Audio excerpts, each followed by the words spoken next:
Olá, meus amigos, um dia de muita paz para todos nós, muita paz mesmo, principalmente a paz em família, né?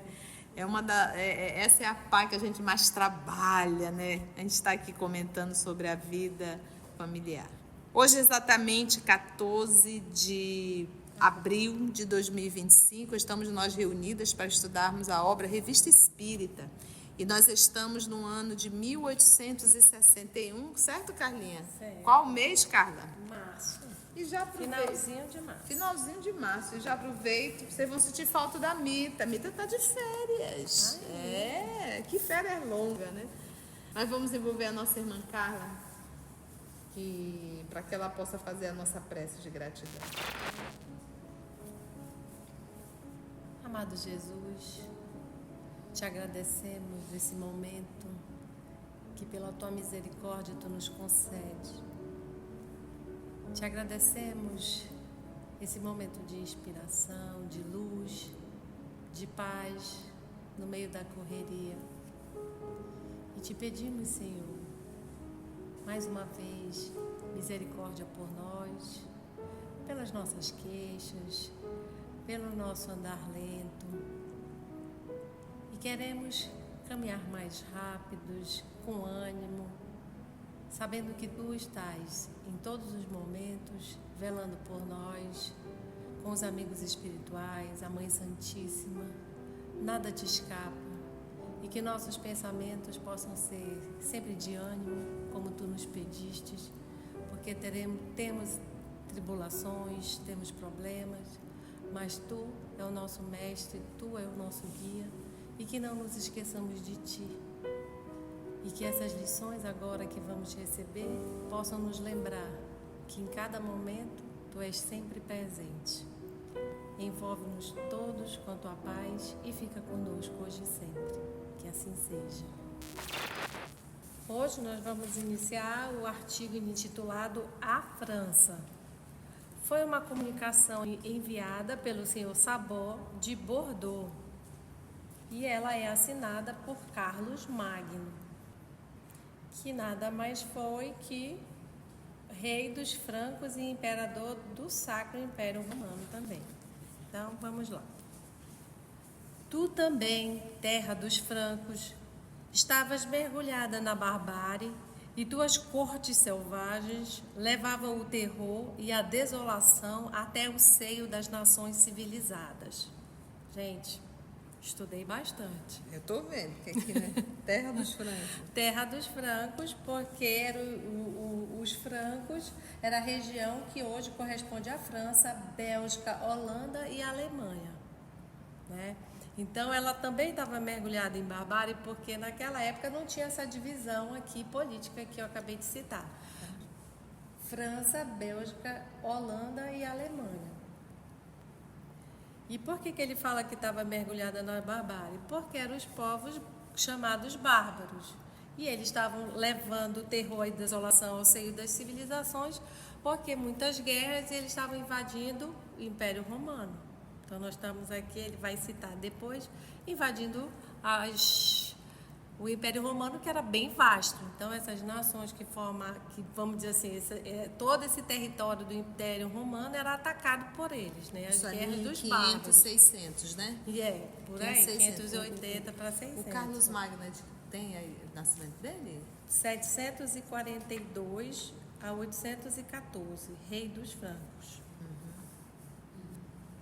Então, tu também, terra dos francos, estavas mergulhada na barbárie e tuas cortes selvagens levavam terror e a desolação até o seio das nações civilizadas.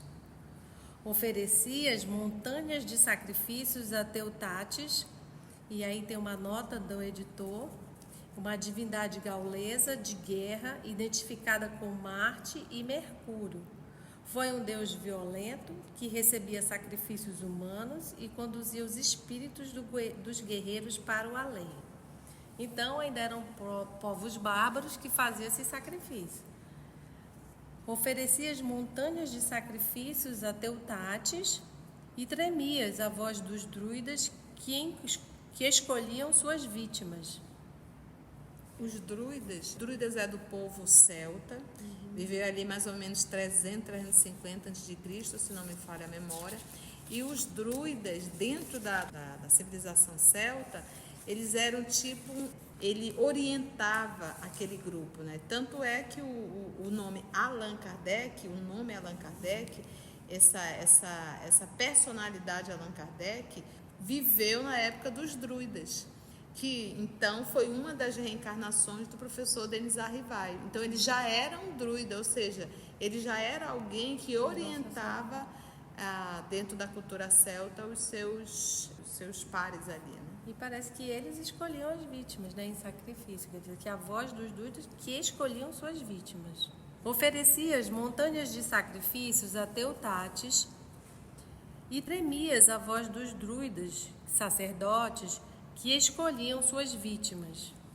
Teutates, a divindade gaulesa de guerra, identificada com Marte e Mercúrio, foi um deus violento que recebia sacrifícios humanos e conduzia os espíritos dos guerreiros para o além. E os dolmens, que te serviam de altares, e dolmens quer dizer dol, mesa, pedra. Então, mesas de pedra que te serviam de altares, jazem em meio às charnecas estéreis. E o pastor que para ali conduz os seus magros rebanhos, olha com admiração esses blocos de granito e se pergunta para que serviram essas lembranças de outros tempos. Você vê um texto complexo, com muita informação. Não fala quem é o médium, né? Uma comunicação enviada pelo senhor Sabot, né? De Bordeaux. Isso. Essa comunicação foi dada lá, mas não sabe quem foi o médium, né? E foi em Bordeaux. Como que pode, né? É um texto complexo. Os domes, e ele fala assim, hoje a gente olha aqueles domes e pergunta para que isso, né? Essas lembranças. Aí, sacrifícios de pessoas escolhidas ali, né? Entretanto, teus filhos, os filhos dos francos, né?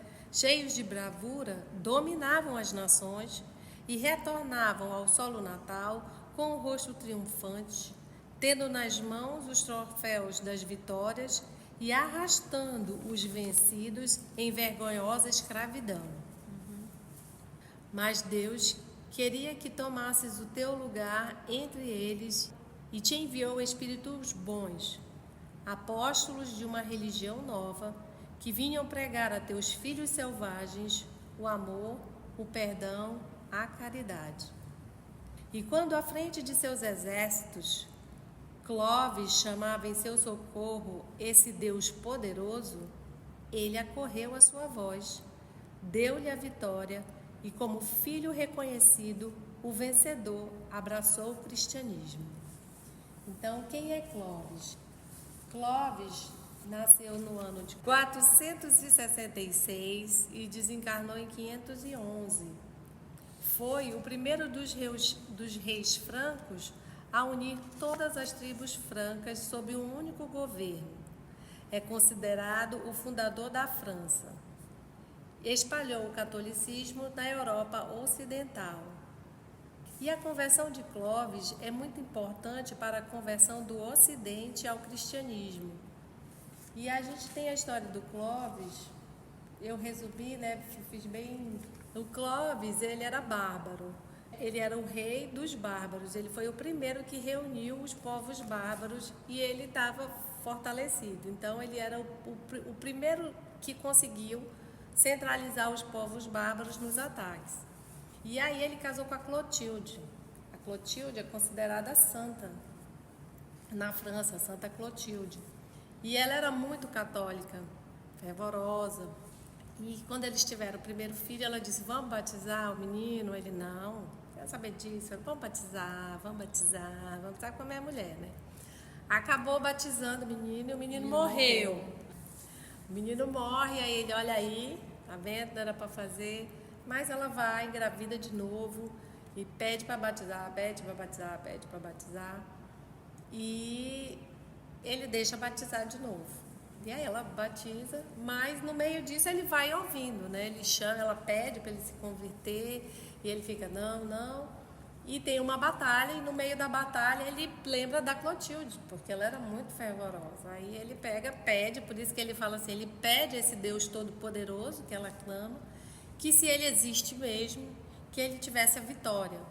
E conta-se aqui na história que, como num passo de mágicas, assim, né, as coisas vão e vira e ele acaba sendo vitorioso. E pronto, né? E como vitorioso, ele, homem de palavra aí, cumpre e ele se converte. E aí ele chama... Deus vai usando, né? Isso.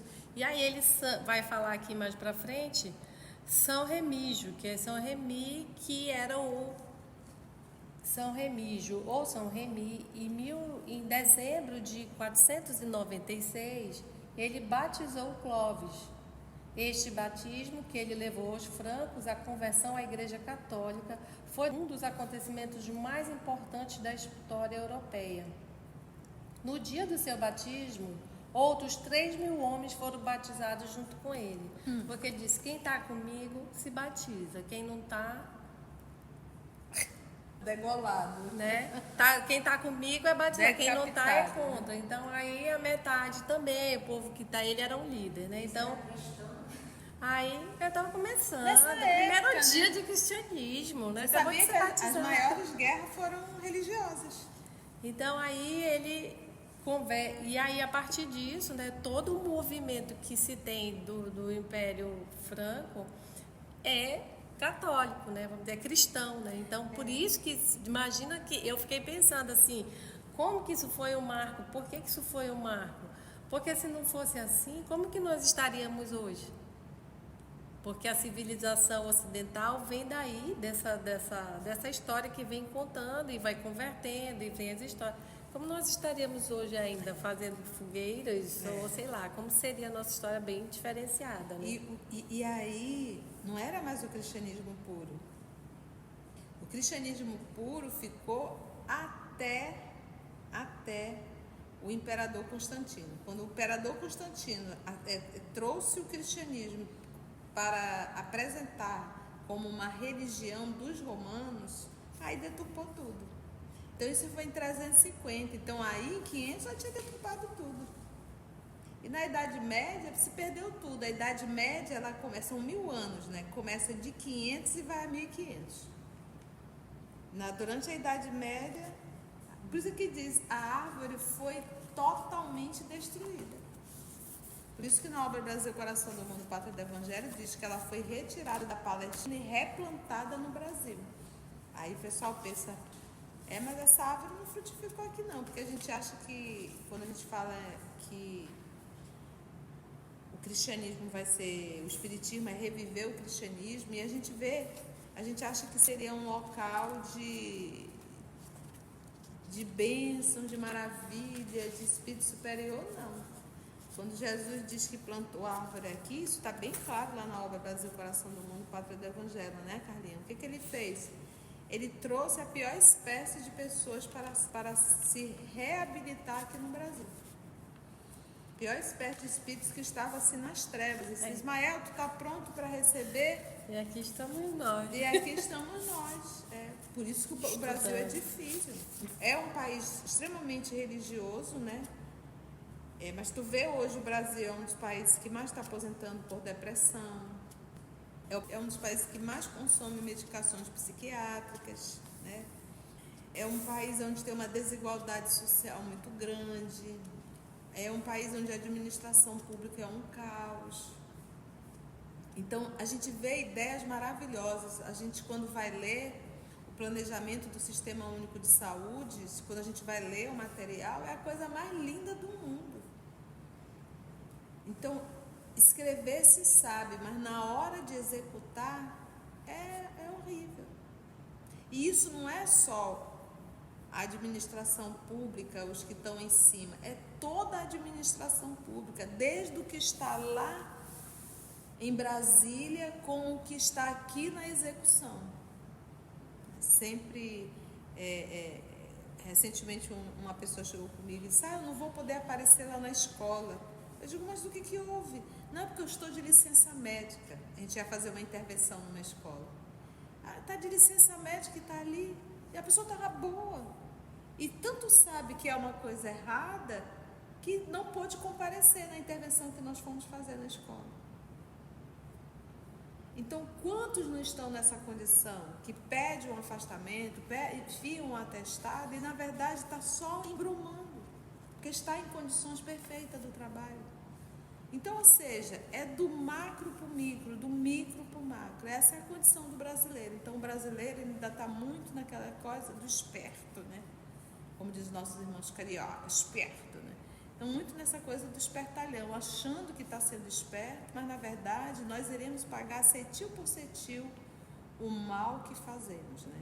Como disse o próprio Raul Teixeira, ele conta isso em palestra, que os professores reunidos para fazerem um protesto, daí que quando ele pegou o microfone para falar, o Camilo apareceu.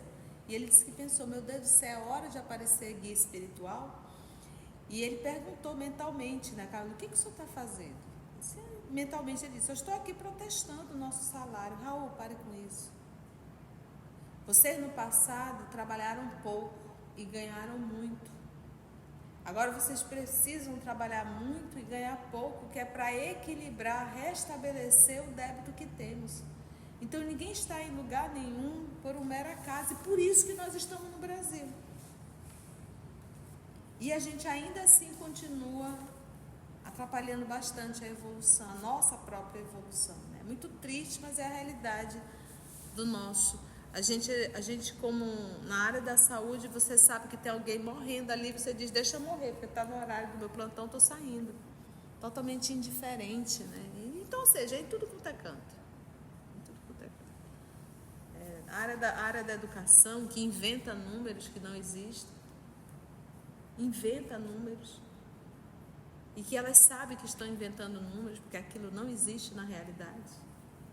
Então, ou seja, eu digo que tudo tem e faz de conta que funciona. Esse é o nosso Brasil brasileiro. Então, repetindo, e quando à frente de seus exércitos Clóvis chamava em seu socorro esse Deus poderoso, ele acorreu à sua voz, deu-lhe a vitória, e como filho reconhecido, o vencedor abraçou o cristianismo.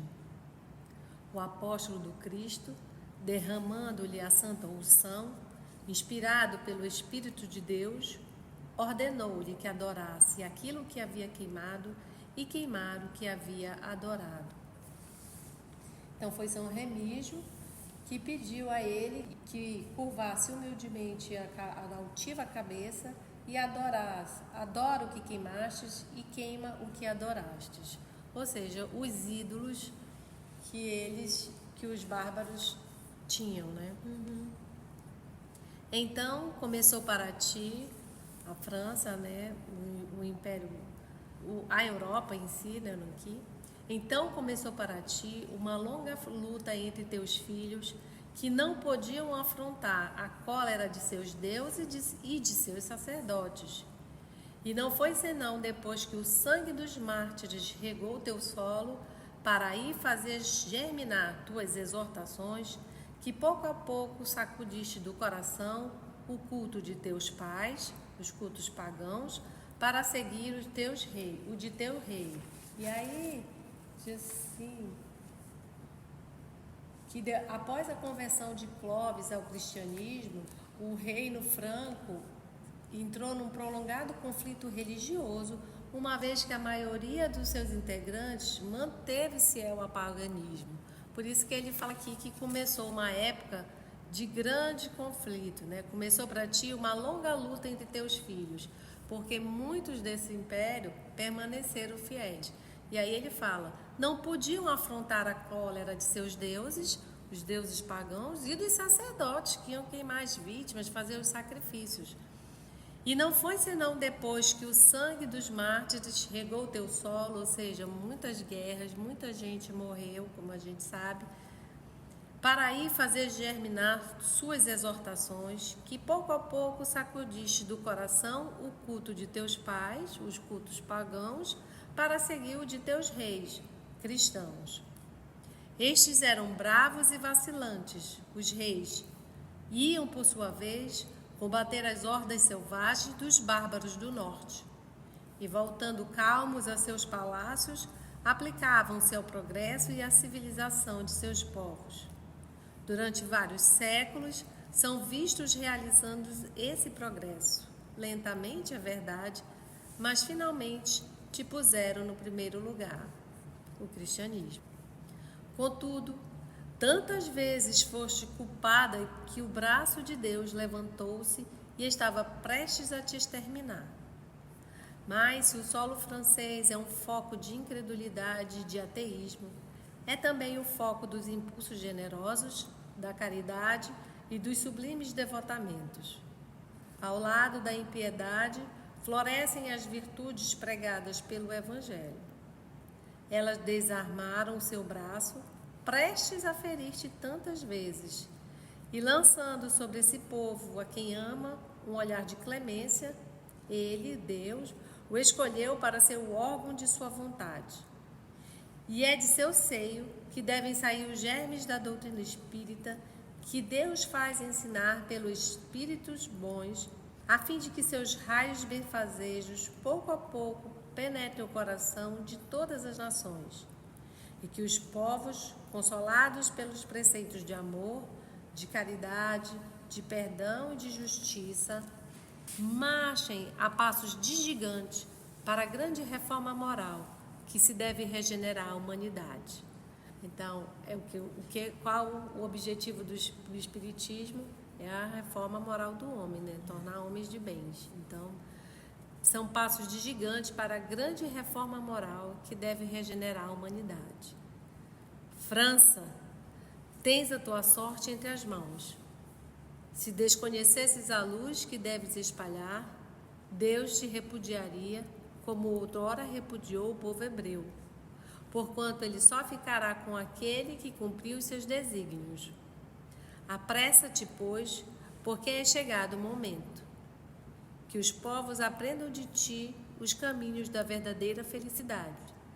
Que o teu exemplo lhes mostre os frutos consoladores que devem retirar, e eles repetirão com o coro dos espíritos bons. Deus protege e abençoa a França. Carlos Magno. E a gente sabe que o espiritismo na França hoje... A árvore secou na França, né? Porque a ciência, os excessos, todos os excessos da Europa em si. Então, segundo a tradição, a árvore foi replantada. E aqui estamos os franceses de novo tentando a nossa reforma moral, né? E assim, só para a gente dar uma palhinha, para ver que tudo tem um comando, nada tá à deriva, né? Ninguém tá solto, então tudo tem um regulador divino, e a gente vê como é que caminha aqui. Mas também tem a escolha, o livre-arbítrio, né? Olha, o povo francês, nós, né, deixamos escapar e aqui estamos de novo. Próximo item, a ingratidão. Enviada pelo senhor Pichon, Mério de Sanches, assinada por Sócrates. Nossa, mensagem de Sócrates, vamos ver. É só um parágrafo. A ingratidão. É preciso sempre ajudar os fracos e os que desejam fazer o bem, embora sabendo antecipadamente que não seremos recompensados por aqueles a quem o fazemos. Porque aquele que se recusa a vos ser grato pela assistência que lhe destes, nem sempre é tão ingrato quanto imaginais. Muitas vezes, age segundo o ponto de vista determinado por Deus, embora os seus pontos de vista não sejam e muitas vezes não possam ser apreciados por vós. Que vos basta saber que é necessário fazer o bem por dever e por amor a Deus, pois disse Jesus, abre aspas, aquele que não faz o bem, senão por interesse, já recebeu a sua recompensa. Fecha aspas.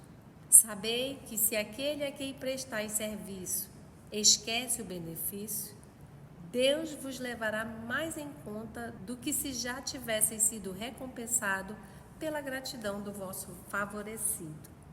Sócrates. E aqui a gente lembra bem que a gente estava falando, né, da família, da dificuldade em família, no trabalho, das associações. E ó, aqui a igreja já vem com essa mensagem de Sócrates. Faz o que tu tem que fazer por amor a Deus, e não por recompensa, nem por reconhecimento, nem por esperar algo em troca. E Sócrates nasceu em 470 a.C., desencarnou 399 a.C., e o filósofo grego do conhece a ti mesmo. Pega para abraça a ingratidão. Abraça a ingratidão, exatamente. Se você chegou até aqui o final, deixa seu comentário. É muito importante a gente poder ler o teu comentário. Não esqueça de curtir para que possa divulgar a página. Dá o seu like, né? E, se possível, faça a sua inscrição no nosso canal e toca o sininho. Porque quando você toca o sininho, o YouTube avisa para você quando o EOS publicar um novo estudo. Então, receba um grande abraço da família EOS Manaus. Assim, agradecemos ao nosso Senhor Jesus essas mensagens, esse estudo, as lições, e possamos nos encontrar no próximo estudo, se Deus permitir. Assim seja. EOS Manaus. Estudando para servir ao Cristo. Visite nosso site em www.eosmanaus.org. No YouTube, procure o canal EOS Manaus. Participe do nosso grupo no Facebook. No Instagram somos @EOS Manaus. Escute e estude na Rádio Manaus de Estudos Espíritas. Estamos, também, em diversas plataformas de áudio. Procure EOS Manaus, no seu aplicativo preferido.